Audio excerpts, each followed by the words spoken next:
పోయాం.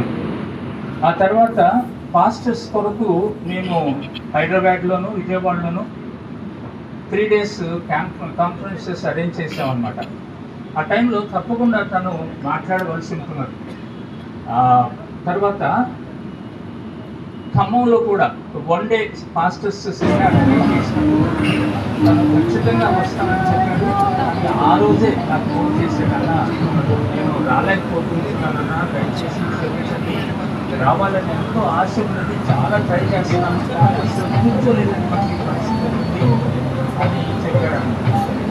మేము ఖచ్చితంగా వస్తాడని లాస్ట్ అవర్ వరకు మేము వెయిట్ చేసినాం, కానీ చివరికి మెసేజ్ పెట్టాడు, నేను రాలేకపోతున్నాను అని.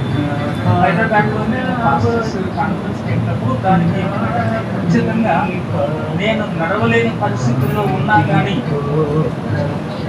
వీల్ చైర్లో ఆ మీటింగ్కి వచ్చి నేను మాట్లాడతానని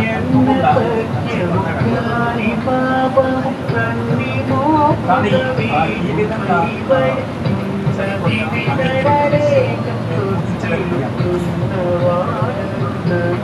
తను చనిపోయినటువంటి రాత్రి తెల్లవారి ఆ భార్య నాకు ఫేస్బుక్లో మెసేజ్ చూడండి, నేను అసలు అంటే ఇలాంటి అనారోగ్యం తనకున్నదనే విషయము అప్పుడు గ్రహించాము.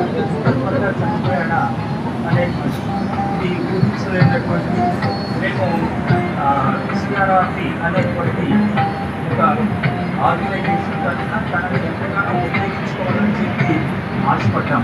సిఆర్ఆర్టీ ఫౌండర్ సత్యనారాయణ గారు మనం అడుగుతున్నారు.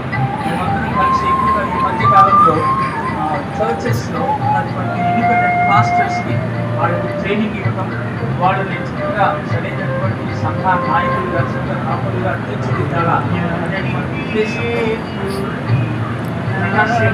టీచింగ్స్ మనం బాగా వాడుకోవాలి అని ఆశించినప్పుడు మరి ఈ విధంగా జరగడం అనేది ఎంతో ఉపకరమైనటువంటి విషయం అవుతున్నది. అంతేకాదు నాకు సంగీత సంబంధం చాలా చాలా నెమ్మది పెరిగి చాలా అంటే విధేయత కలిగినటువంటి దానికంటే నేను ఒక 15 సంవత్సరాలు పెద్దవాడిగా 17 సంవత్సరాలు పెద్దవాడిని అయినప్పటికీ కూడా తనని ఎంతగానో నన్ను ప్రేమించి ఆయా సమయాల్లో అది చేసుకుంటూ దేవుని స్థుతిస్తున్నాను. కాబట్టి ఈ సమయంలో మరి తను విడిచిపెట్టినటువంటి ముఖ్యంగా తన భార్య, తన కొరకు మరియు